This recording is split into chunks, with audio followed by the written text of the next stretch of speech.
مساء الخير يا جماعة. طالع أشوف شو صار بالطير، بدي أطمن عليه لأنه بصراحة مشغول بالي، حاسه أماني برأيي والله. شوف شو صار فيه، أكل شرب.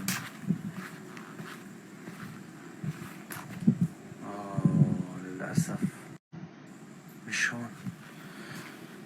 مش هون هو والله، مش هون، بس آكل الأكل في قطعة كبيرة وهيك كمان كمية كتيرة فرضت له اياها، آكلهم كلهم بس مي مش شارب يا بيي. معقول؟ لا ان شاء الله ما يكون لبالي، ان شاء الله يكون هو آكل الأكل وجته الطاقة وطار، او يا اما قطة جاي آكل الأكل. ان شاء الله ما يكون لبالي لأنه مو موجود كله.